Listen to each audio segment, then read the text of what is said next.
आशा करता हूँ आप सब अच्छे होंगे। मेरा नाम है सतीश कुमार और आज मैं आपके सामने 12वीं कक्षा का जो चैप्टर नंबर 4 है ह्यूमन डेवलपमेंट, ये लेके आया हूँ। इसमें हमने लास्ट वीडियो में वृद्धि और विकास, मानव विकास के 4 स्तंभ, ये चैप्टर हमने इस चैप्टर में कंप्लीट टॉपिक कर लिए थे। आगे वाले जो 3 टॉपिक बचते हैं, मानव विकास के उपागम, मानव विकास का मापन और अंतर्राष्ट्रीय तुलनाएं, इन 3 टॉपिक्स को हम आगे वाली वीडियो में कवर करेंगे। आशा करता हूँ आप सब अच्छे होंगे। तो शुरू करते हैं। मानव विकास के उपागम, ये हम नेक्स्ट टॉपिक पढ़ने वाले हैं। इस टॉपिक में हम पढ़ने वाले हैं मानव विकास के उपागम। और इन उपागमों को देखिए, मानव के जीवन में बहुत सारी प्रॉब्लम्स हैं और उन प्रॉब्लम्स को हम अलग अलग तरीके से देखते हैं, अपने अपने तरीके से सॉल्व करते हैं। तो उसी तरीके से एक जनरल व्यू हम यहाँ पर देखते हैं, क्योंकि डेवलपमेंट की वैसे कोई डेफिनेशन इतनी आसान है भी नहीं, जैसा हम लास्ट में पढ़ चुके हैं। तो इसमें जो है हम सभी को एक साथ बराबर लाने की कोशिश कर रहे हैं। तो एक साथ अगर हम सभी की समस्याओं को सॉर्ट आउट करना चाहते हैं तो ऐसा नहीं है भी वो सभी की एक साथ समस्याएं सॉर्ट आउट हो जाएंगी। अलग अलग लोग हैं, अलग अलग प्रकार की उनकी समस्याएं हैं। तो ऐसे हम कुछ ऐसे बेसिक अप्रोचेस अपनाते हैं जिनसे जो है कम से कम लोगों की समस्याएं जो हैं वो रह पाएँ, या लगभग लोगों की अधिक से अधिक समस्याएं सॉल्व हो पाएँ। तो इसमें जो है मेजर मेजर जो है 4 उपागम हैं, 4 तरीके हैं।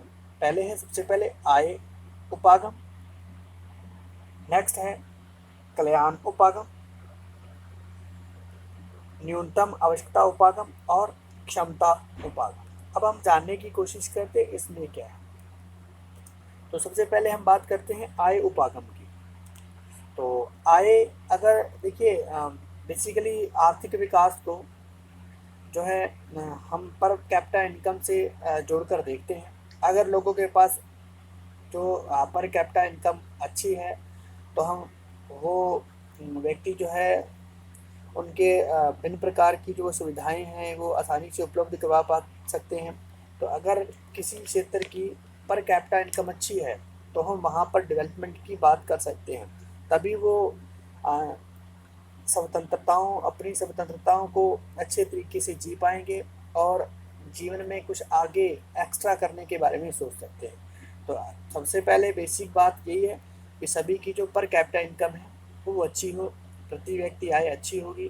तो जितना स्तर ऊंचा होगा उतनी ही जो लाइफ ऑफ स्टैंडर्ड है वो अच्छा होगा। नेक्स्ट है कल्याण उपागम।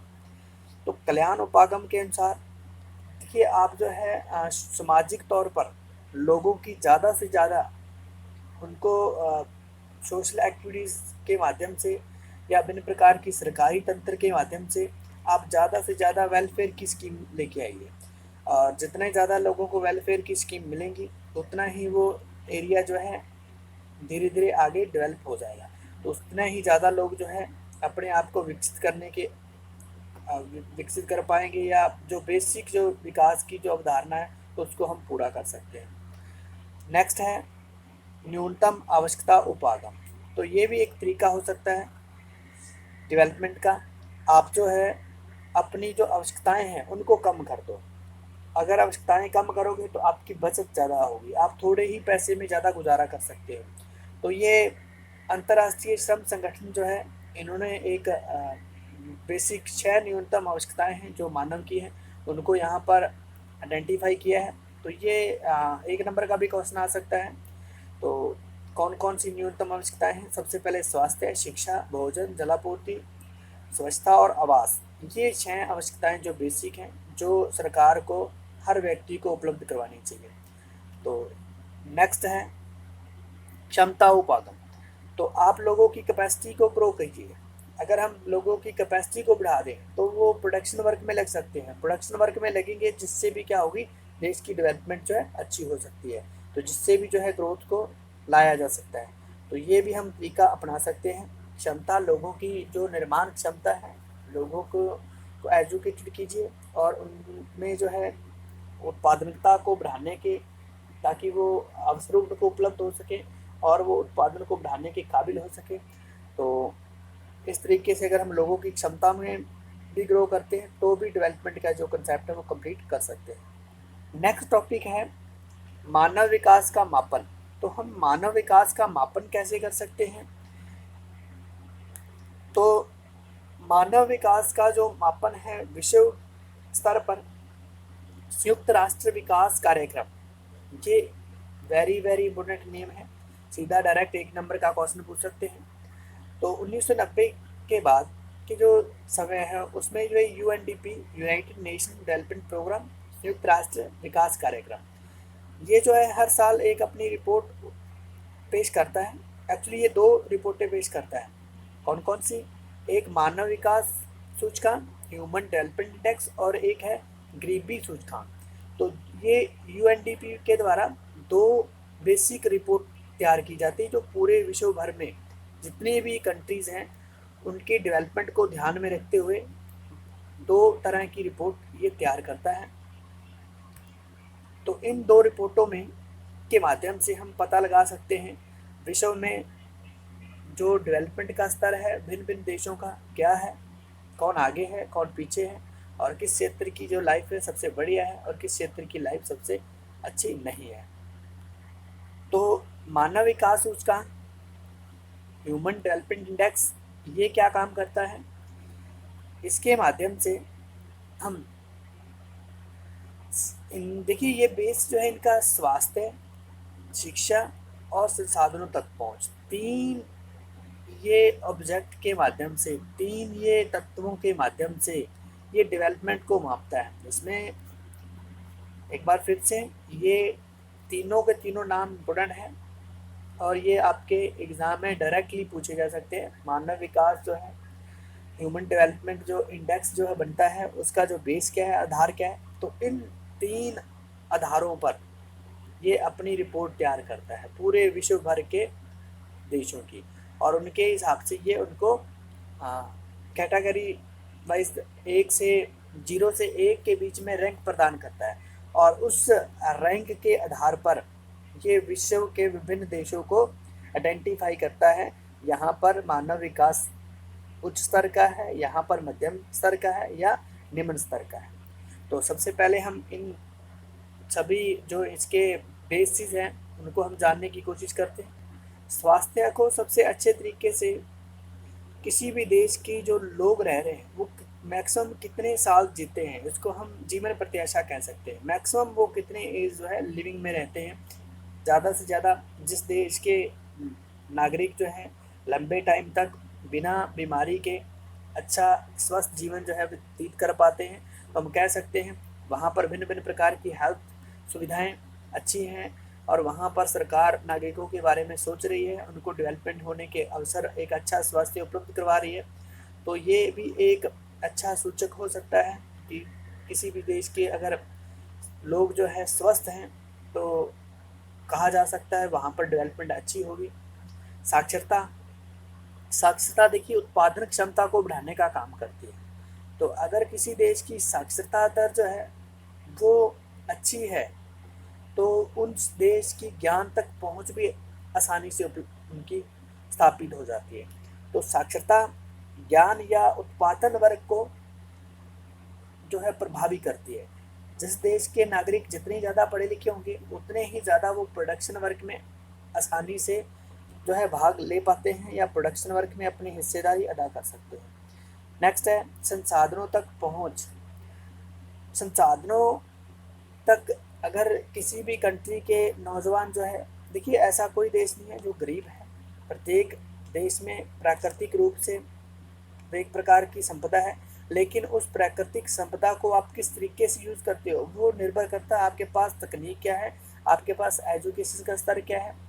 तो अगर आप अपने नागरिकों को एक एजुकेटेड पर्सन बना रहे हो तभी उनकी जो है जो भी उपलब्ध संसाधन है उन तक पहुंच स्थापित हो सकती है और उनका उचित तरीके से ज़्यादा बढ़िया ढंग से जो है इस्तेमाल वो कर सकते हैं। तो ये 3 बेसिस हैं, तीनों बेसिस के आधार पर ह्यूमन डेवलपमेंट इंडेक्स जो है वो मेजरिंग करता है, वो मापन करता है किसी भी देश का जो मानव विकास सूचकांक में उनका जो है उस देश का जो है स्कोर क्या रहेगा और उनको किस कैटेगरी में रखना है। ये स्वास्थ्य, शिक्षा और संसाधनों तक पहुंच तीनों आयामों के आधार पर ह्यूमन डेवलपमेंट इंडेक्स में प्रत्येक कंट्री को 0 और 1 के बीच में स्कोर दिया जाता है। इसमें जितना स्कोर 0 के पास है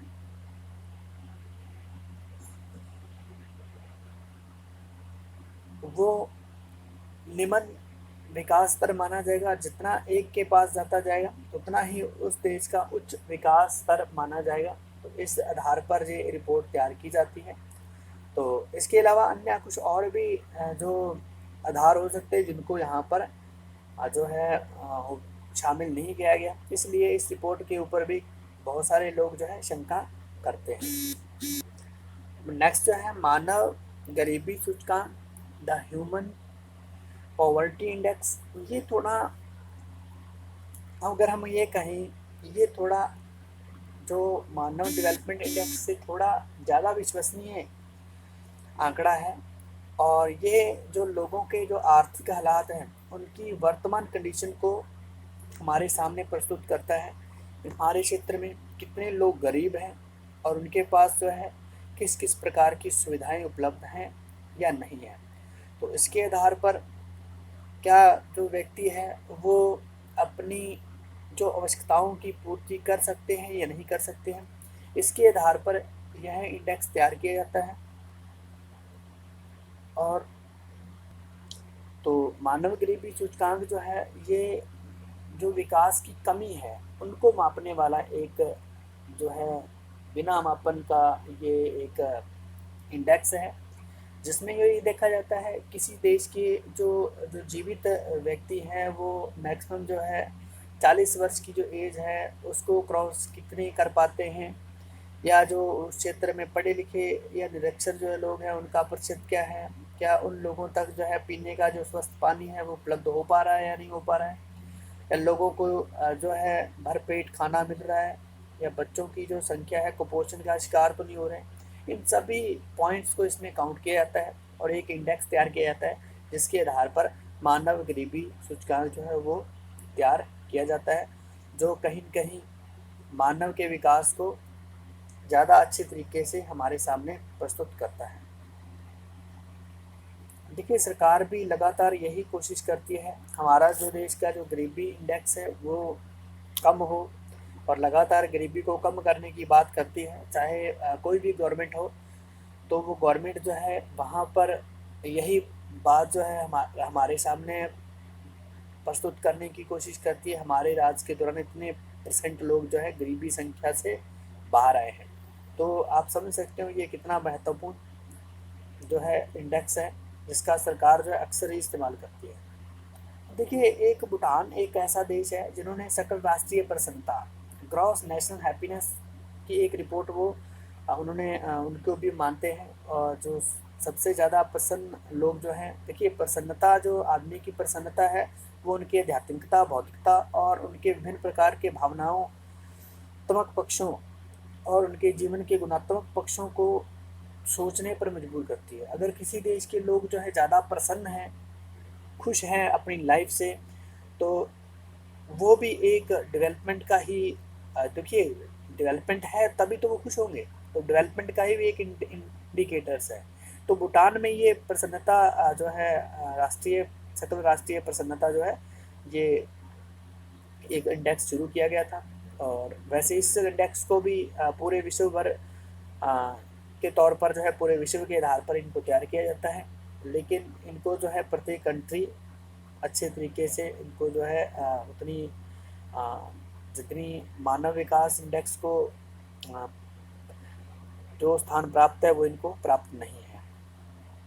फिर भी ये इतना महत्वपूर्ण आंकड़ा है।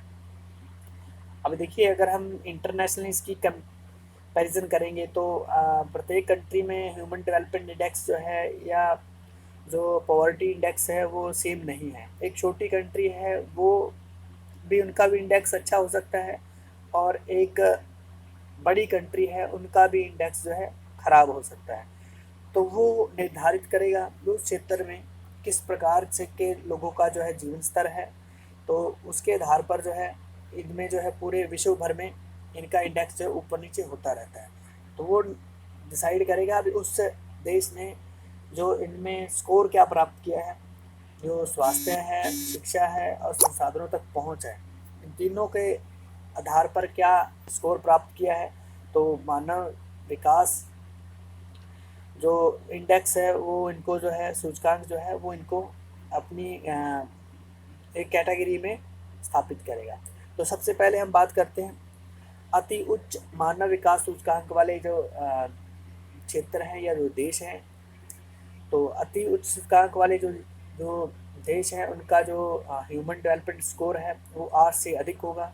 और 2018 के अनुसार इन कंट्रियों की 59 जो है वो कंट्री है, ऐसी कंट्री है जिनका जो है अति उच्च जो है मानव विकास सूचकांक मिलता है।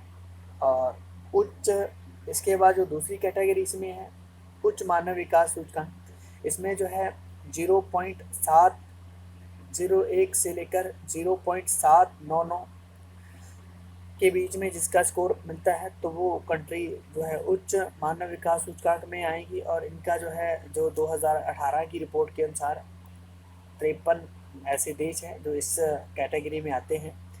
तो इन दोनों में, या जहाँ पर अति उच्च मानव विकास सूचकांक है या उच्च मानव विकास सूचकांक है, तो यहाँ पर ऐसी क्या कंडीशन है जिसकी वजह से इन कंट्रीज़ का जो है डेवलपमेंट इंडेक्स हाई है। तो 7 से अप ही मिलेगा इसका। तो ऐसी जो मेजर कंट्री है टॉप 10 में आएगी। सबसे पहले देखिए नॉर्वे, स्विट्ज़रलैंड, ऑस्ट्रेलिया और Ireland, Iceland, Hong Kong, Sweden, Singapore, Netherland. तो आपको मैक्सिमम इनकी जो 5 कंट्री हैं उनको आपको ज़रूर याद रखना चाहिए, यहाँ पर मिल जाएंगी। उसके बाद है इसमें ऐसी क्या कंडीशन रही हैं, ऐसे क्या कारण हैं इनका जो ह्यूमन डेवलपमेंट इंडेक्स है वो काफ़ी हाई है। तो शिक्षा और स्वास्थ्य को जो इन्होंने जो है इन कंट्री ने अपने देश के ऊपर अच्छा काम किया है। तो जिसकी वजह से जो लोगों का जो लिविंग स्टैंडर्ड है और जो जीवन प्रत्याशा है वो काफ़ी हाई है। इसके अलावा यहाँ पर जो है जो सामाजिक रूप से एक ही तरह के लोग यहाँ पर रहते हैं। तो इनमें जो है ज़्यादा किसी प्रकार का वर्ग संघर्ष होने की ज़्यादा समस्या नहीं रहती। यहाँ पर राजनीतिक स्थिरता है जिसकी वजह से लोग जो है स्वतंत्रता और संसाधनों तक पहुँच, इन सब का जो है अच्छे तरीके से जी पाते हैं। तो और जिसकी वजह से यहाँ पर शांति बनी रहती है, और शांति बने रहने की वजह से यहाँ पर जो है ज़्यादातर जो है जो सामाजिक सेक्टर है उनमें पैसा इन्वेस्ट किया गया है। तो ये कुछ खास कारण रहे हैं जिसकी वजह से इनका इंडेक्स जो है वो काफ़ी हाई रहा है। नेक्स्ट है मध्यम मानव विकास सूचकांक वाले कंट्री। इनमें जो है 39 ऐसे देश जिनका जो है ह्यूमन डेवलपमेंट इंडेक्स में जो है 0.0550 और 7.700 के बीच में है। तो ऐसी 39 कंट्री है। अब इन कंट्रियों में ज़्यादातर जो है जिनमें मध्यम है ये विकासशील देश इसमें आते हैं, ऊपर वाले विकसित देश हैं। ठीक है, अगर हम इनको इस तरीके से भी आइडेंटिफाई करना चाहें तो ये सारे विकासशील ही देश हैं। तो इसमें भारत भी इसी में ही आएगा। तो इसमें ज़्यादातर ये जो कंट्री हैं थोड़ा बिजी रही है विश्व स्तर पर। ये विश्व युद्ध में जो है इनको इनके ऊपर काफ़ी के बाद जो है ये डेवलप हो पाई है, स्वतंत्र हो पाई हैं। और इसी समय के दौरान जो है कुछ सोवियत संघ का विघटन 1990 के बीच में होता है। और उसके बाद जो है इनकी जो कुछ कंट्री हैं उन्होंने दोबारा से अपने आप को रिगेन किया और दोबारा से अपने आप को डेवलप करने की कोशिश कर रहे थे। और इन कंट्रीज़ में जो है सामाजिक रूप से काफ़ी भेदभाव हैं, अलग अलग प्रकार के समाज हैं जिनमें जो तनाव की स्थिति रहती है। सामाजिक अस्थिरता तो नहीं कहेंगे, लेकिन स्थिरता और अस्थिरता के बीच की स्थिति जो है यहाँ पर रहती है। तो जिसकी वजह से जो है जो लोगों के सामाजिक जीवन के ऊपर ज़्यादा पैसा इन्वेस्ट नहीं हो पाता, और यहाँ पर करप्शन का मामले भी मोस्टली देखने को मिलते हैं, जिसकी वजह से जो पैसा सरकार के द्वारा लगाया जाता है वो बराबर जो है जनता तक नहीं पहुंच पाता, और जनता उसका पूरी तरह से एक यूटिलाइज इफेक्ट नहीं कर पाती, जिसकी वजह से जो है यहाँ पर उतना डेवलपमेंट इंडेक्स जो है उतना अच्छा नहीं होता है। लेकिन अभी वर्तमान में इन्होंने अपने इंडेक्स को काफ़ी इन कंट्रियों ने सुधारा है। ये एजुकेशन के ऊपर, स्वास्थ्य के ऊपर, और लोगों के जो खासकर जो लोगों को संसाधन बनाने के ऊपर, उनके ऊपर ये काफ़ी इन्वेस्ट कर रहे हैं, और आने वाले दिनों में ये कुछ ऐसी नीतियाँ बनाकर अपने आप को डेवलप करने की कोशिश कर सकते हैं। नेक्स्ट है निम्न मानव विकास के सूचकांक वाले देश। ये वो देश हैं जिनका जो इंडेक्स जो है 0.5549 से नीचे मिलेगा, और इन कंट्रियों की संख्या 38 है, 38 है। और इन कंट्रियों में ज़्यादातर जो है जो राजनीतिक अस्थिरता रहती है। राजनीतिक अस्थिरता की वजह से यहाँ पर जो है गृह युद्ध होते हैं, सामाजिक अस्थिरता, और इसके अलावा अकाल और भिन्न प्रकार की बीमारियों का भी यहाँ पर जो बोलबाला रहता है। तो पूरी तरह से ये प्राकृतिक रूप से और मानवीय रूप से उतना सुरक्षित एरिया नहीं है, जिसकी वजह से ये कंट्री जो है अपने आप को ज़्यादा डेवलप नहीं कर पाई। इसके अलावा यहाँ पर जो है धार्मिक मतभेद जो है ज़्यादा मिलते हैं, और करप्शन बहुत ज़्यादा है इन कंट्रियों में, और संसाधनों का ये उचित तरीके से उपयोग नहीं कर पाते, जिसकी वजह से ये सार्वजनिक सेक्टर है उनमें निवेश तो बहुत ही कम हो गया है। तो ये कुछ कारण रहे हैं जिसकी वजह से जो है ये कंट्री जो है लगातार अपने आप को पिछड़ती महसूस करती है। तो इसीलिए इनका जो मानव विकास इंडेक्स जो है वो काफ़ी लोअर है। तो आशा करता हूँ ये आपको वीडियो से कुछ हेल्प मिली होगी। धन्यवाद।